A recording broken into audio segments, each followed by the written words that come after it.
Recalculating. Jake had just moved to a new city, a fresh start in a place he barely knew. It was late, and he was driving home from a work event, relying heavily on his GPS to navigate the unfamiliar streets.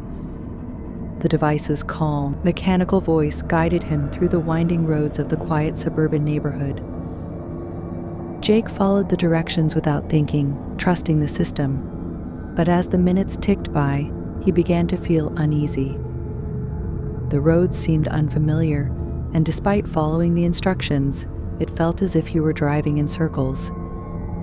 He glanced at the GPS screen, but everything appeared normal, just a series of winding streets, though he couldn't shake the feeling he had passed the same gas station twice. Jake sighed, growing frustrated. He glanced around, trying to make sense of his surroundings.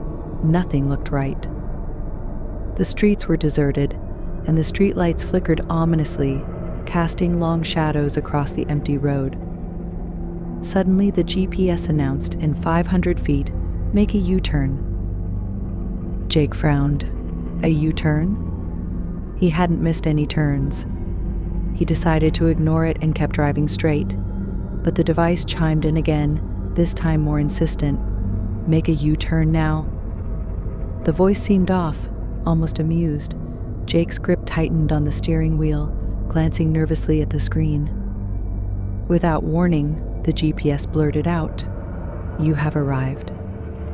Jake froze, his heart skipping a beat. Arrived. But he wasn't near his home, he was in the middle of nowhere.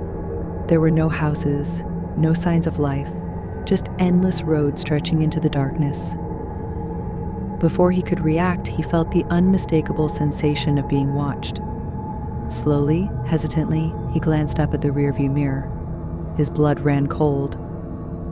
A ghostly figure sat in the back seat, pale, with hollow eyes and a twisted grin. It stared at him through the mirror, its mouth opening into a wide, unnatural smile. Jake's breath caught in his throat. His hands trembled as he gripped the steering wheel. He turned around, eyes wide with terror, but the back seat was empty. No one was there. His heart pounded as he whipped his head back to the mirror.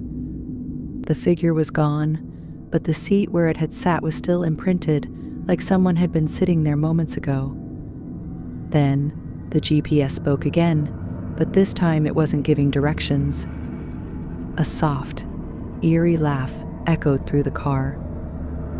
Jake's eyes darted to the screen, but the route had vanished, replaced by a blank black screen. The laughter grew louder, filling the small space of the car, becoming more and more human. The GPS screen flickered, and for a brief second, the ghostly figure's face appeared on the display, grinning at him, its hollow eyes locking with his. Panicking, Jake slammed his foot on the gas and sped down the road, not caring where he was headed, as long as it was away from whatever was haunting him. The laughter continued, relentless, echoing in his ears, even as he shut off the GPS. But the voice wouldn't stop. The car's engine roared as Jake drove faster, his mind racing with fear. He checked the mirror again. There was nothing, but he could still feel that presence, watching him. His hands were slick with sweat as he gripped the wheel, desperate to escape.